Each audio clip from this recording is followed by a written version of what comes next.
கூடல் இலங்கு குருமணி போற்றி, காவாய் கனக திரளை போற்றி, கைலை மலையானே போற்றி போற்றி, தென்னாடுடைய சிவனே போற்றி, எந்நாட்டவருக்கும் இறைவா போற்றி, நமச்சிவாயம் வாழ்க, நாதந்தாள் வாழ்க, இமைப்பொழுதும் என் நெஞ்சில் நீங்காதான் தாழ்வாழ்க, கோகலி ஆண்ட குருமனிதன் தாழ்வாழ்க, ஆகமமாகி நின்ற அன்னிப்பான் தாழ்வாழ்க, பல்லாண்டு பல்லாண்டு பல்லாயிரத்தாண்டு பல கோடி நூறாயிரம் மல்லாண்ட திந்தோள் மணிவண்ணாவும் சேவடி செவ்வி திருக்காப்பு, நல்லதோர் வீணை செய்து அதை நலங்கட புழுதியில் எறிவதுண்டோ, சொல்லடி சிவசக்தியனை சுடர்மிகும் அறிவுடன் படைத்து விட்டாய், வல்லமை தாராயோ இந்த மாநிலம் பயனுற வாழ்வதற்கு என்று முழங்கிய எட்டயபுரத்து கவிச்சாரதி பாரதியின் ஆசியோடு தன்னலமற்ற 100 இளைஞர்களை என்னுடைய கையிலே தாருங்கள், இந்த தேசத்தின் தலையெழுத்தை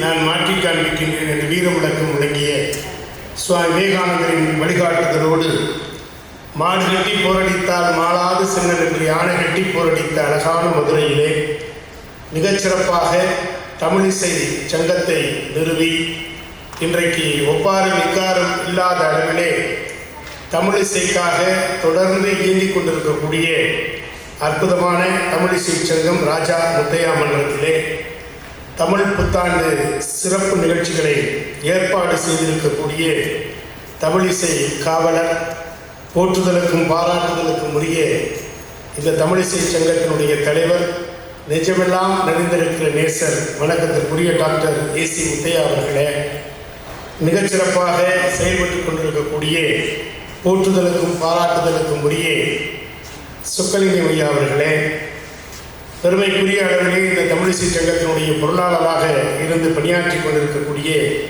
ஆர்.எம். சோமசுந்தரம் அவர்களே, தமிழிசை சங்கத்தினுடைய அரங்காவலர் குழுவை சார்ந்த அன்பு சார்ந்த பெருமக்களே, இந்த நிகழ்ச்சியை மிக சிறப்பாக எங்களை அறிமுகப்படுத்தி இருக்கக்கூடிய நல்ல மனிதர், சிரித்த முகத்திற்கு சொந்தக்காரர், போற்றுதலுக்கும் பாராட்டுதலுக்கும் உரிய இந்த தமிழிசை சங்கத்தினுடைய மேலாளர், வணக்கத்திற்குரிய பழனியப்பனவர்களே, மிக திரளாக இந்த மாலை பொழுதிலே வருகை தந்து சிறப்பு செய்து கொண்டிருக்கக்கூடிய சான்றோர் பெருமக்களே, உங்கள் அத்தனை பேருக்கும் என்னுடைய நெஞ்சார்ந்த வணக்கங்களும் வாழ்த்துக்களும்.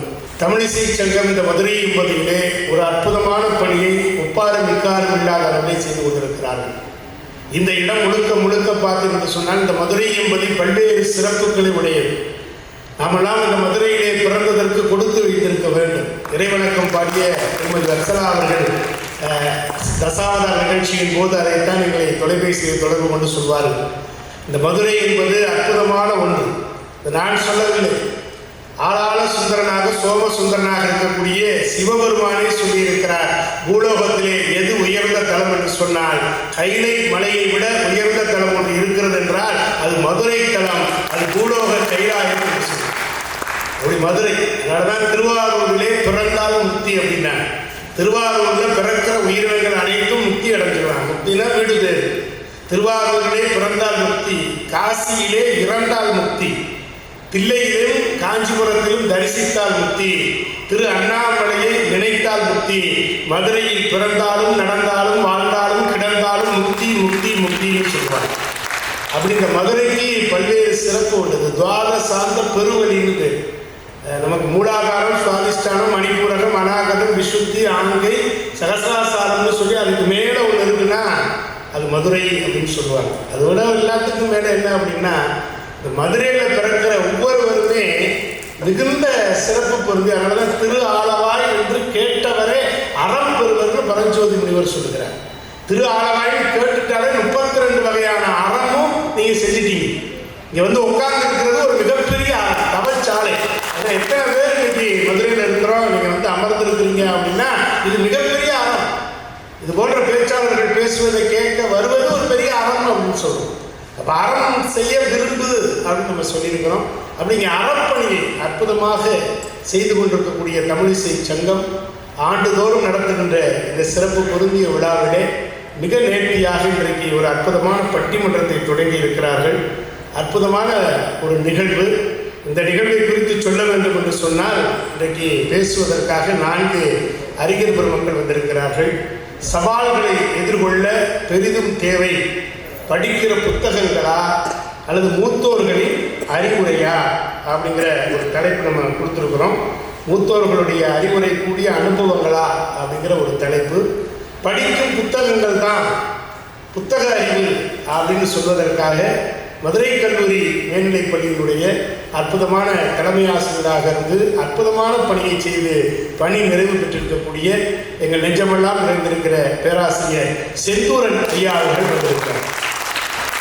கோடையில் முழக்கமாக முழங்கக்கூடியவர். அப்படி ஒரு அற்புதமான சொல்லாட்சி. அவரை பார்த்து நான் மேடையிலே பேசுவதற்கு கற்றுக்கொண்டவர் என்கிற அடிப்படையிலே அவருடைய அந்த முழக்கங்களை எல்லாம் சிறுவயது முதலாக கேட்டுக்கொண்டிருக்கிற அந்த அடித்தளத்திலே அற்புதமாக பேராசிரியர் செந்தூரன் அவர்கள் அந்த அணியில் அணி சேர்க்கிற விதமாக வைணவத்திலே மிகுந்த புலமை பெற்று பல்வேறு ஆய்வுக் கட்டுரைகளையும் ஆராய்ச்சியையும் ஆய்வேட்டையும் சமர்ப்பித்திருக்கக்கூடிய போற்றுதலுக்கும் பாராட்டுதலுக்கும் என்னுடைய அருமை சகோதரி சங்கீத் ராதா அவர்கள் தியாகராசர் கல்லூரியினுடைய தமிழ்துறை பேராசிரியர். நல்லா கைதட்டலாம், ஏன்னா அதற்குரிய டிசர்வ் அப்படின்னு சொல்லுவாங்க. அந்த கல்லூரியில் பணியாற்றுவது என்பது மிகப்பெரிய ஒரு பெருமை. அது 4ஆம் தமிழ்ச்சங்கம். அங்கே பணியாற்றி கொண்டிருக்கக்கூடிய அருமை சகோதரி சங்கீத் ராதா அவர்கள் இருவரும் படிக்கிற புத்தகங்கள் தான் அப்படின்னு சொல்ல வந்திருக்கிறாங்க. இந்த பக்கம் பார்க்கிறேன், திருமங்கலம் PKN கலைக்கல்லூரியில் தமிழ்துறை பேராசிரியராக பணியாற்றி கொண்டிருக்கிறார். நிறைய புத்தகங்கள் எழுதியிருக்கிறார், திரைப்படத்திலையும் நடிச்சிருக்கிறார். மிகச்சிறந்த கவிஞராக எழுச்சி கவிஞராக வளம் வந்து கொண்டிருக்கக்கூடிய விருவீடு தந்த சொக்க தங்கம் அருமை கவிஞர் கண்ணதாசன் இருக்கிறார். அந்த அணியில் ஆதிகுரு ஆத்மஞான சரநூல் சாஸ்திர சபை என்பதன் மூலமாக ஆதிகுரு தங்கவேல் சுவாமிகளுடைய சிந்தனைகளை எல்லாம் இந்த மண்ணுக்கு கொடுத்து கொண்டிருக்கக்கூடிய வாசி யோக சித்தர் எங்கள் பெருமைக்குரிய இளங்கோ சுவாமிகள் வெளிவந்திருக்கிறார். இவங்க மூத்தோர்களின் அனுபவங்கள் தான் அப்படின்னு சொல்ல போகிறாங்க. அப்போ பட்டிமன்றத்தில் பேச்சாளர்களை அறிமுகம் செய்ய வேண்டிய கடமை. இப்போ நான் நடுவில் உட்காந்துருக்கேன், தனியாக உட்கார வச்சுருக்கிறேன். மற்ற ஊர்களெல்லாம் இப்படி சேர்த்து உட்கார வைப்பாங்க. ஏன்னா அடி விழுந்தால் மொத்தமாக 5 பேருக்கு விழுகட்டும் அப்படின்னு. இங்கே தனியாக உட்கார வச்சு பழனியப்பன் சொன்னார், இதுதான் உங்களுக்கு பொருத்தமான இடம், தனியாகவே உட்காருங்க, அதுக்குள்ளே மேட்ச் ஃபிக்ஸிங் மேலே ஏதாவது ஆயிரும் அப்படின்னு சொல்லியிருக்கிறாரு. ரொம்ப மகிழ்ச்சி. பேச்சு என்பது ஒரு அற்புதமான கலை. அது எல்லாருக்கும் வந்துடுற 1000ல் 1ஆம் புலவர் வார்த்தை 10,000ல் ஒருவர்னா 10,000ல் ஒருவர் தான் மிகச்சிறந்த பேச்சாளராக வர முடியும். அப்போ இங்கே உட்காந்துருக்கவங்களாம் 10,000ல் ஒருத்தர். நாங்கள் யாருன்னு கேட்குறீங்களா?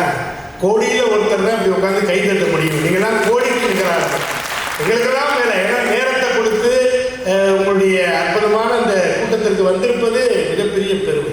பேச்சு என்பது கேட்டால் நிற்கும் தகையவாய் கேளாலும் வேட்ப முடிவதாம் சொல் என்று வள்ளுவன் சொல்லுவான். கேட்டுக்கொண்டிருக்கிறவர்களெல்லாம் கட்டி போட்டிருக்க வேண்டும். கேளாதவர்களெல்லாம் ஐயோ இந்த நிகழ்ச்சி நம்ம போலையே அப்படின்னு வருத்தப்படுற மாதிரி இருக்கும். பேச்சு அப்படிதான். ஒரு கூட்டத்தில் இப்படி தான் ஒருத்தர் பேசிட்டு இறங்கினார். இறங்கினோன்னு ஒருத்தர் போய் கையை கொடுங்க அப்படின்னார். எதுக்குன்னார்? கையை கொடுங்க அப்படின்னார். கையை கொடுத்துன்னு சொன்னார், தற்கொலை பண்ணலாம்னு இருந்தேயா, உன் பேச்சை கேட்டு முடிவை மாற்றிக்கிட்டேன் அப்படின்னார். இல்லைங்க உங்கள் மனசை மாற்றுறவங்க நான் பேசிக்கிட்டேனா அப்படின்னார். அதெல்லாம் ஒன்றும் இல்லையா, இவ்வளவு மோசமாக பேசுகிற நீயே சோழ இருக்கும்போது நான் எதுக்கே சாகணும், அதனால தான் முடிவை மாற்றிக்கிட்டேன் அப்படின்னார். இது ஒரு நகைச்சுவையாக நம்ம பார்த்தாலும் இது என்ன அப்படின்னா, சில நேரங்களிலே சில பேருக்கு பேச தெரியாது. சைக்கிளில் ஏறி வாங்கி இறங்க தெரியாது. சைக்கிளில் ஏற்றி விட்டோம்னா அது இறங்கவே தெரியாது. நான் என்ன சொல்ல வருகிறேன் என்றால், நான் என்ன சொல்ல வருகிறேன் என்றால் சொல்லிகிட்டே இருப்பாங்க.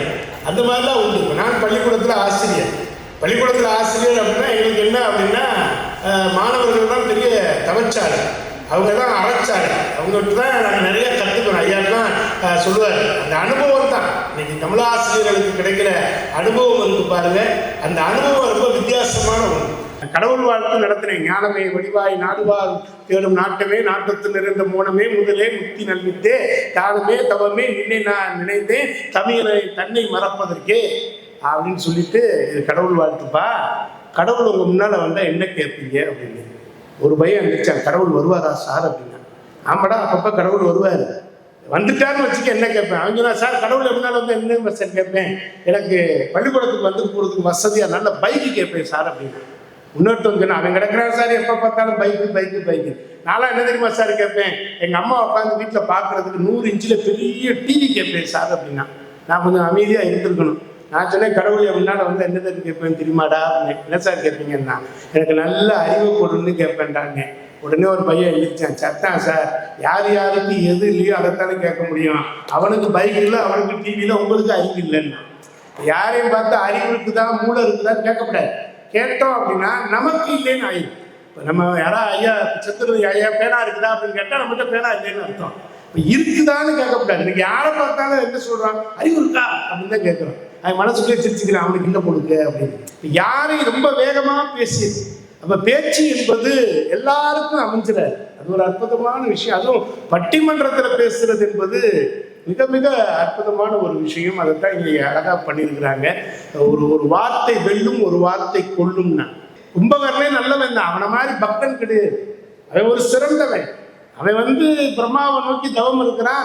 தவம் இருந்து அவனுக்கு அந்த வரத்தை கொடுக்க போற நேரத்துல சரஸ்வதி நாட்டில் ஒரு எழுத்தை மாற்றி விட்டான். விதி முடிஞ்சு போச்சு. அவன் நித்தியத்துவம் வேணும்னு கேட்கணும். படக்குன்னு அந்த யாவை எடுத்துட்டு ராவை போட்டு விட்டா நித்திரைத்துவம்னு போச்சு. 6 மாசம் தூங்குவான், 6 மாசம் சாப்பிடுவான். ஒரு எழுத்து மாறி. ஒரு மனிதன் புத்தர் கேட்கிறார் சீடர்களை பார்த்து, ஒரு மனிதனுடைய வாழ்க்கை எவ்வளவுன்னு. எல்லாரும் 60, 70, 80ன்னாங்க. ஒரே ஒருத்தன் தான் சொன்னான், இந்த ஒரு நொடி அப்படின்னா.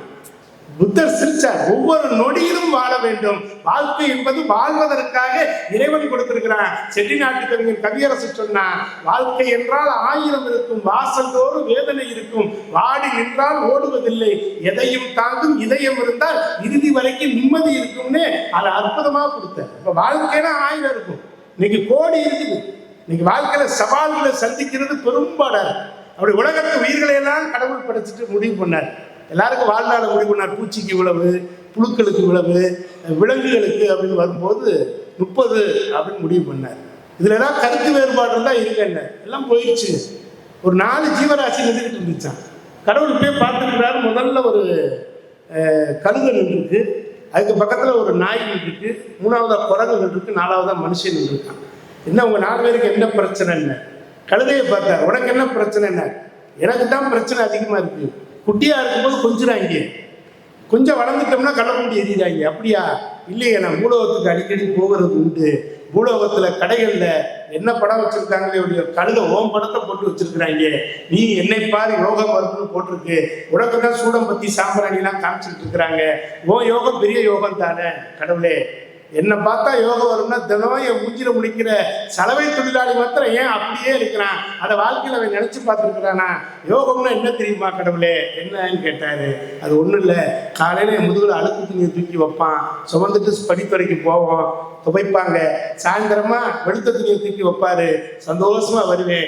என் முதுகில் அழுக்கு துணியை வைக்கிறாருன்னு வருத்தப்பட்டதும் இல்லை, வெளுத்த துணியை வைக்கிறாருன்னு சந்தோஷப்பட்டதும் இல்லை. மனிதர்களே, இன்பம் வருகிற பொழுதும் துன்பம் வருகிற பொழுதும் கழுதை என்ன பாருங்க யோகம் வரும் என்று நான் மக்களுக்கு சொல்லிக் கொண்டிருக்கிறேன்.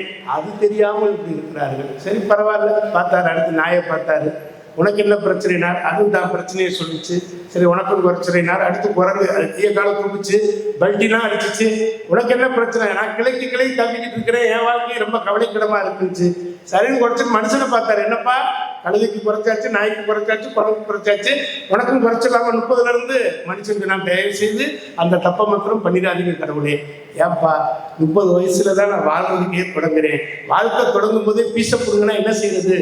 சரி என்னதான் எனக்கு ரொம்பலாம் ஆசை இல்லை கடவுளே, அந்த கழுதை, அந்த நாய், அந்த குரங்கு, அதுக்கு வந்து கொஞ்சம் கொஞ்சம் எடுத்து வச்சிருக்கிறீங்கல்ல, அதை மாத்திரம் எனக்கு கொடுங்க.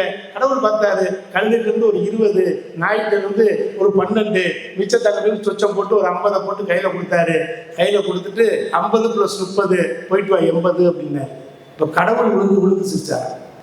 என்னன்னு கேட்ட பொழுது, இந்த மனுஷ பயிலுங்க 50 வயசு வரைக்கும் அந்த கழுதை மாதிரி குடும்ப பாரத்தை சுமந்துக்கிட்டே திரிவாங்க. அடுத்த 12 வருஷம் நாய் மாதிரி சேர்த்த சொத்தை பாதுகாக்கிறதுக்கு வள்ளுவலுக்கு படைச்சுக்கிட்டு தெரியுமா.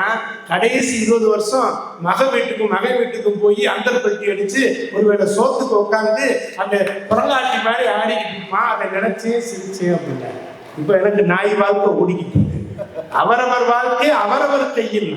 ஒவ்வொருவருடைய வாழ்க்கையும் ஒவ்வொருவர் கையிலே தான் இருக்கிறது. இந்த வாழ்க்கை சவால்கள் நிறைந்த வாழ்க்கை. இந்த சவால்கள் நிறைந்த வாழ்க்கையை எதிர்கொள்வது எப்படி? அதற்கு எதெல்லாம் துணை புரிய போகிறது? படிக்கிற புத்தகங்கள் நமக்கு துணை தருமா? படிக்கிற புத்தகங்கள் மூலமாக பெறுகிற அறிவு என்பது நமக்கு முக்கியமாக இருக்கிறதா? இல்லை இல்லை, மூத்தோர்களுடைய அனுபவங்கள் நமக்கு வழிகாட்ட போகிறதா என்கிற தலைப்பு தான் இன்றைக்கு பட்டிமன்றமாக நடந்திருக்கிறது. எனவே வாழ்க்கை என்றால் நிறைய பிரச்சனைகளோடு தான் நம்ம போய்கிட்டு இருக்கிறோம். குழந்தை பிறக்குது, பிறந்தது அம்மா வயிற்றின் வழியாக கருவில் உற்பத்தியாகி பிறந்து வெளியே வர்றாங்க. வந்த உடனே அந்த குழந்தை கையை ஊண்டி எந்திரிச்சா நான் சர்வைவல் அப்படின்னு சொல்றான். ஒவ்வொரு விஷயத்தையும் பார்க்கணும். இந்த சர்வைவல் பண்ணாதான் இந்த உலகத்துல வாழ முடியும், சவால்களை எதிர்கொள்ள முடியும். அதுக்கு என்ன தேவைப்படுகிறது? புத்தகங்கள் தான் தேவைன்னு சொல்றதுக்கு ஒரு அணி, இல்லை இல்லை பெரியவர்களுடைய அனுபவம் தான் தேவைன்னு சொல்றதுக்கு ஒரு அணி. சுருக்கமா சொல்ல போனா புத்தக அறிவா அல்லது பெரியோர்களின் அனுபவ அறிவா அப்படின்னு கொஞ்சம் எளிமைப்படுத்திக்கிட்டா பேசுறவங்களுக்கு கொஞ்சம் வசதியா இருக்கும். எனவே புத்தகத்தின் மூலம் கிடைக்கக்கூடிய அந்த செயல்கள் தான் அந்த சவால்களை எதிர்கொள்வதற்கு சரியான வழியாக இருக்க முடியும் என்று சொல்வதற்காக பல்வேறு புத்தக திருவிழாக்களை தனக்கென்று ஒரு தனியிடம் பிடித்து மிகச்சிறப்பாக கவனி வந்து கொண்டிருக்கக்கூடிய எங்கள் பெருமைக்குரிய பேராசிரியர் செந்தூரன் அவர்கள் இதோ வருகிறார். பலத்த கரவழியோடு அவரை அன்போடு அழைத்து பாலும் தெளிதேனும் பாகும் பருப்பும் இவை நாளும் கடந்தவனுக்கு நான் தருவேன். கோலம் செய் துங்க கரிமுகத்து தூமணியே நீ எனக்கு சங்க தமம் ஒன்றுந்தா. தோகை மயில் உழவும் கந்தன் சுடற்கடத்து இருக்கும் வெற்றி வாகையே சூழும் வேலை வணங்குவது எமக்கு வேலை. இந்த அற்புதமான பட்டிமன்றத்தினுடைய நடுநாயகராக இருந்து நல்லதொரு தீர்ப்பை வழங்க இருக்கிற அருமை சகோதரர் திருக்குமரன் அவர்களே, என் அணியின் என்னை தொடர்ந்து பேச இருக்கிற சகோதரி சங்கீத் ராதா அவர்களே, எங்களுக்கு எதிராக அனுபவங்களே என்று பேச இருக்கிற அருமை சகோதரர்களே, பெருந்திரளாக கூடியிருக்கிற தாய்மார்களே, பெரியவர்களே, நண்பர்களே, குறிப்பாக நான் வாழுகிற காலத்தில் நான் தலைமை ஆசிரியராக இந்த அளவுக்கு சிறப்பாக பணியாற்றியதற்கு உறுதுணையாக இருந்து மதுரை ஆரிய வைசிய மேல்நிலைப் பள்ளியில் தலைமை ஆசிரியராக இருந்து பணிநிறைவு பெற்று என்னுடைய பெயரை பார்த்தவுடன் இந்த நிகழ்ச்சிக்கு வர வேண்டும் என்று அந்த ஆவலோடு வந்து அமர்ந்திருக்கிற அருமை சகோதரர் கணபதி அவர்களே, இந்த நல்ல நிகழ்வை வடிவமைத்து எங்களையெல்லாம் இந்த மேடையில வீற்றிருக்க செய்து இந்த நிகழ்வினை சிறப்பாக நடத்தி கொண்டிருக்கிற முத்தையா மன்றத்தினுடைய செயற்குழு உறுப்பினர்களே, தலைவர், செயலர் உள்ளிட்ட அத்துணை பெருமக்களையும் முதற்கண் வணங்கி என்னுடைய உரையை தொடங்குகிறேன். இந்த பிரம்மாண்டமான அரங்கத்திலே நீங்கள் வீற்றிருக்கிறீர்கள். இந்த பிரம்மாண்டமான அரங்கம் எப்படி உருவானது என்பது உங்களுக்கு தெரியும். ராஜா சார் முத்தையா செட்டியாருடைய பெயராலே இந்த அரங்கம் மதுரை மாநகரினுடைய மையப்பகுதியிலே நம்மை போன்றவர்கள் வந்து நல்ல சொற்பொழிவுகளை, நல்ல நிகழ்வுகளை கேட்க வேண்டும் என்கிற ஒரே காரணத்திற்காக பெரும் பொருட்செலவில் அமைத்து தந்திருக்கின்ற அரங்கம். செட்டிநாட்டு மக்கள் கல்வியிலும் சமூக சேவையிலும் சிறந்து விளங்குகிறவர்கள். அவர்களுடைய சிறப்பை ஒரு சில நிமிடங்கள் சொல்லி ஆக வேண்டும். ஏன்னா இந்த மேடை எங்களுக்கு புரியுது. இந்த மேடையிலே பேசுகின்ற அந்த பெரும்பேரை பெற்றதனாலே இந்த செட்டி மக்கள் எந்த அளவுக்கு இந்த சமூக பொடியிலே தங்களுடைய செல்வத்தை வாரி இறைத்திருக்கிறார்கள் என்பதை சொல்லி ஆக வேண்டும். செட்டி மக்கள் இந்த பூமியிலே பல தெய்வத்துக்கு அளித்தது கோடியம்மா. கணாச பாடுறார் பாருங்க. செட்டி மக்கள் இந்த பூமியிலே பல தெய்வத்துக்கு அளித்தது கோடியம்மா, கட்டிய கோவில்கள் ஆயிரமே, அதில் கந்தனின் கோவில்கள் யாவையுமே. அது மட்டுமில்ல, இந்த குளமானது எப்படி வரலாற்று சிறப்புமிக்க குளம் என்பதையுமே சவுட்ட கூட்டணுமே. வரலாற்று சிறப்புமிக்க குளம் என்பதையுமே மிக அருமையாக சொல்லுகிறார் கண்ணதாசன். சிந்து வழி புகழ் காத்து சீர்காத்து திறம் காத்து தென்னாடு வந்த குலமே, திருவுடைய சோழனவன் செம்மான் புகார் நகரில் திருக்கோவில் கொண்ட குலமே, வந்த வழி தவறாது வாய்மை நெறி தவறாது வாழ்வாங்கு வாழ்ந்த குலமே, வாணிபமும் அறநெறியும் வளர்ந்தோங்கி நாள்தோறும் வளமாக நின்ற குலமே, செந்தமிழர் நாடெங்கும் இறைப்பணியே பெரிதென்று எந்நாளும் செய்த குலமே என்று. அது மட்டுமல்ல, கல்விப் பணியிலே தலை சிறந்து விளங்கியவர்கள். அண்ணாமலை பல்கலைக்கழகம் இருக்கிற மிகச்சிறந்த சிதம்பரத்தில் ஒரு பல்கலைக்கழகம் இருக்கிறது. ஆயிரக்கணக்கான மாணவர்கள் படிப்பதற்கான ஒரு மிகச்சிறந்த ஆலயமாக அது வழங்கிக் கொண்டிருக்கிறது. இன்றளவு 6000 பேர்கள் கற்கின்ற கழகத்தை அண்ணாமலை கட்டினான். அவனோடு போட்டியிட அத்தனையும் தான் தந்து அழகப்பன் முடிசூட்டினான். 1000 தடவை செட்டு மகன் நான் என்று உலகெங்கும் மார்தட்டினான். உளநூலும் விஞ்ஞான மருத்துவமும் கற்றவர்கள் உண்டென்று பெயர் காட்டினான். சேராத செல்வத்தை சேர்ந்தாலும் நல்வழி செலவாகும் எங்கள் குலமே. செந்திருவை சரஸ்வதியை கேட்டேனும் உண்மை நிலை தெரிந்து கொள் தமிழர் நிலமே. தாங்கள் சம்பாதித்த செல்வத்தை எல்லாம் கல்விக்கும் சமூக சேவைக்கும் அள்ளி வாரி இறைக்கின்ற இந்த குலம் அந்த செட்டிமணியிலே பிறந்து மிகச்சிறந்த இந்த அரங்கத்தை அமைத்து மக்களுடைய சேவைக்காக அர்ப்பணித்து தந்திருக்கிற சர் முத்தையா செட்டியார் அவர்களை வணங்கி என்னுடைய வாதத்தை தொடங்குகிறேன். தலைப்பு ஒன்றுதான், சவால்களை எதிர்கொள்ள பெரிதும் தேவை படிக்கும் புத்தகங்களே மூத்தோர்களின் அனுபவங்களே. அனுபவம் என்பது தன்னுடைய வாழ்நாளில் ஏற்படக்கூடிய சில நிகழ்வுகள் என்று சொல்லலாம். அருமை அருமை. அனுபவங்கள் அங்கொன்றும் இங்கொன்றுமாகவே பெறக்கூடியவை என்ற தொடர்ந்து நல்ல அனுபவங்களை பெறுவதுங்கிறது அர்த்தம். நல்ல அனுபவசாலி தன்னுடைய அனுபவங்களை புத்தகமாக வடித்து வைத்திருக்கிறார் என்று சொன்னால் அந்த புத்தகம் 100 ஆண்டுகள் இந்த சமுதாயத்திற்கு பயன்பாடுடையதாக இருக்கும் என்பது ஒரு நன்றாகவே தெரியும். அப்ப மனிதன் பிறக்கும் போதே நாகரிகமற்றவனாகத்தான் பிறந்தான். அவனை முழுமையான மனிதனாக ஆக்குவது எதுனா அவன் படிக்கிற கல்விதான். விலங்கோடு மக்கள் அணையர் இளந்தோடு கற்றாரோடு ஏனையவர் என்று திருவள்ளுவர் சொல்லுவார். விலங்கோடு மக்கள் அணையர் இளந்தோடு கற்றாரோடு ஏனையவர்.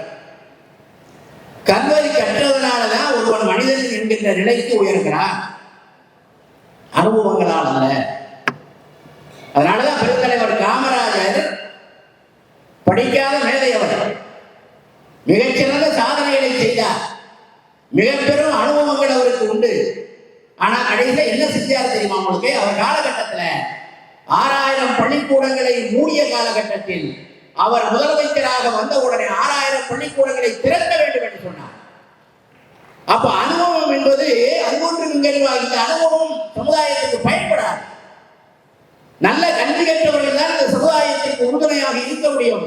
தன்னையும் உயர்த்தி இந்த சமுதாயத்தையும் உயர்த்துவதற்கு எது உறுதுணையாக இருக்கும் சொன்னால் அவன் கற்ற கல்வி. அதான் கேடில் விழிச்செல்வம் கல்வி சொல்றார் பாருங்க. கேடில் விழிச்செல்வம் கல்வி ஒருவருக்கு மாடல்ல மற்றையவை. வேற செல்வமே தேவையில்லை. நாடுனா செல்வம், வேறு செல்வம் தேவையில்லை. படிக்கிற அந்த கல்விதான் மிக பெரும் செல்வம். மகாவித்வா மீனாட்சிபுரம் நல்லா தெரியும். தமிழ் தாத்தா ஊவேசாவுக்கு அவர் ஆசிரியர். ஒரு தடவை சேலம் ராமசாமி முதலியார் என்ன செய்யறாரு, ஊவேசாவிட்ட பேசும் போது, சரி உனக்கு என்னென்ன இலக்கியம் உனக்கு தெரியும்னு கேட்டார். அவர் சொன்னாரு, எனக்கு கம்பராமாயணம் தெரியும், திருவிளையாடல் புராணம் தெரியும், கந்த புராணம் தெரியும், அது தெரியும், இது தெரியும், வரிசை சொல்லிட்டே வந்தார். சரி சங்க இலக்கியம் தெரியுமா அப்படின்னு கேட்டார். ஐயா தெரியாதே. சீவகசிந்தாமணி தெரியுமா? தெரியாதே. என்ன பிரயோஜனம்? யார கேட்கிறாரு? ஊவேசாவை என்ன பிரயோஜனம் கேட்கிறாரு. என்ன பிரயோஜனம்? நீ என்னத்தை படிச்ச? படிச்சேன்னா சங்க இலக்கியம் நீ படிச்சிருக்க வேண்டாமா? சங்க இலக்கியம் படிக்கிறேன்னு சொன்னா நீ என்னத்தை படிச்சேன்னு அர்த்தம். அப்ப நல்ல நூல்களை படிக்க வேண்டும் என்று சொன்னால் சங்க இலக்கியத்தை முதல்ல படி என்று சொல்லி அதற்கு பின்னாடிதான் தமிழ் தாத்தா என்ன செய்யறாரு, சங்க இலக்கியத்தை சிவகசிந்தாமணி தேடி பதிப்பிக்கிறார்.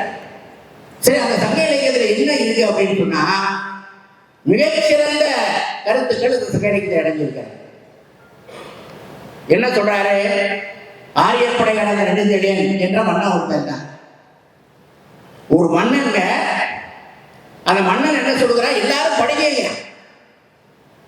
எல்லோருடைய அனுபவத்தையும் பெற்றுக் கொள்ளுங்கள் என்று அவர் சொல்லவில்லை. எல்லோரும் படிங்க, முற்றுடைய உதவியும் ஒருவொருவர் கொடுத்தும் பிச்சை நிலை முடியாது கற்றல் நன்றே.